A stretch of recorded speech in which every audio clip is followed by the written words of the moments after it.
Kita mulai dengan yang pertama itu, strategi dengan cara menebak. Strategi menebak yang terdiri ini didasarkan pada aspek-aspek yang relevan dengan permasalahan yang ada, ditambah pengetahuan dari pengalaman sebelumnya. Hasil tebakan tentu saja harus diuji kebenarannya serta diikuti oleh sejumlah alasan yang logis. Yang kedua itu dengan cara membuat tabel. Strategi ini membantu mempermudah siswa untuk melihat pola dan memperjelas informasi yang hilang. Dengan kata lain, strategi ini sangat membantu dalam mengklasifikasikan dan menyusun informasi atau data dalam sejumlah besar. Yang ketiga itu dengan cara menggunakan pola. Pada prinsipnya, strategi menggunakan pola ini sudah dikenal sejak di sekolah dasar. Untuk memudahkan memahami permasalahan, siswa seringkali diminta untuk membuat tabel dan kemudian menggunakannya untuk menemukan pola yang relevan dengan permasalahan yang ada. Dan yang terakhir itu ada strategi dengan cara bekerja mundur. Strategi ini sangat cocok untuk menjawab permasalahan yang menyajikan kondisi atau hasil akhir dan menanyakan sesuatu yang terjadi sebelumnya.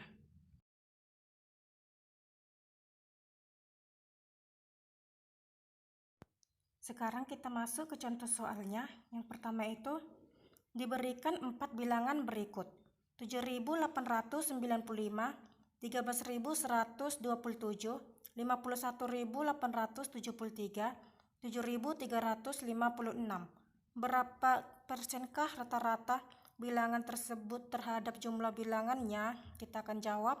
Misalkan jumlah bilangan ada 5, sehingga rata-rata bilangan tersebut adalah 5/4.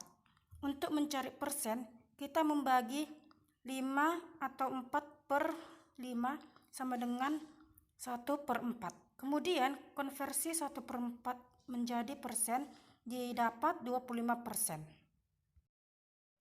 Sekarang kita masuk ke contoh soal yang nomor 2. Tentukan 5 bilangan berikut pada deret ini dan jelaskan aturan polanya.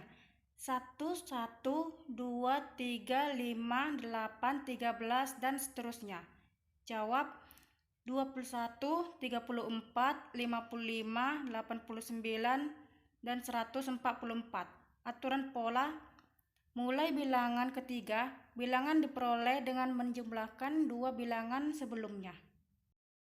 Sekarang kita masuk ke contoh soal yang nomor 3. Evelyn, Henry, dan Al bermain suatu permainan. Permainan yang kalah pada setiap rondenya harus memberikan uang sebanyak uang lawan pada saat itu kepada masing-masing pemain tersebut.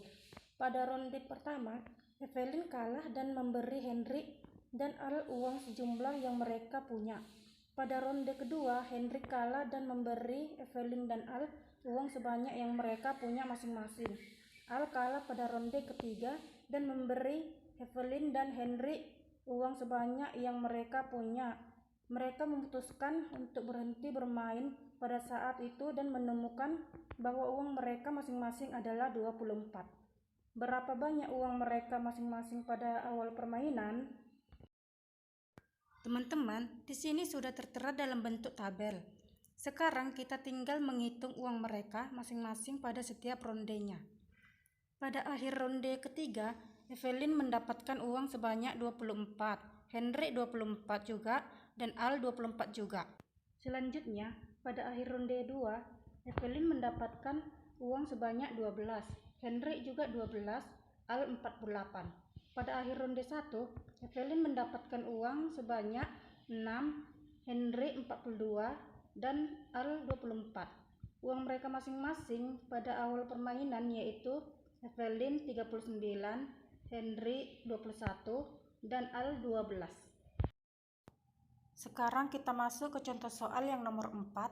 Lengkapi data berikut 1, 6, 11, 16, dan seterusnya. Kita akan jawab 21, 26, 31, dan seterusnya. Mengapa bisa dapat 21, 26, dan 31? Karena aturan polanya adalah bilangan sebelumnya ditambahkan 5. Berarti 1 tambah 5 sama dengan 6, 6 tambah 5 sama dengan 11, 11 tambah 5 sama dengan 16. 16 ditambah 5 sama dengan 21. 21 tambah 5 sama dengan 26. 26 ditambah 5 sama dengan 31. Dan begitu juga untuk seterusnya. Sekarang kita masuk ke contoh soal yang terakhir. Sekar memiliki sejumlah uang di sakunya. Ia menghabiskan Rp3.000 untuk membeli kue sebagai snack. Dia kemudian menghitung sisa uangnya dan ternyata masih Rp10.000. Berapa uang yang dimiliki Sekar sebelum membeli snack? Kita akan menjawabnya. Sisa uang Sekar itu adalah Rp13.000.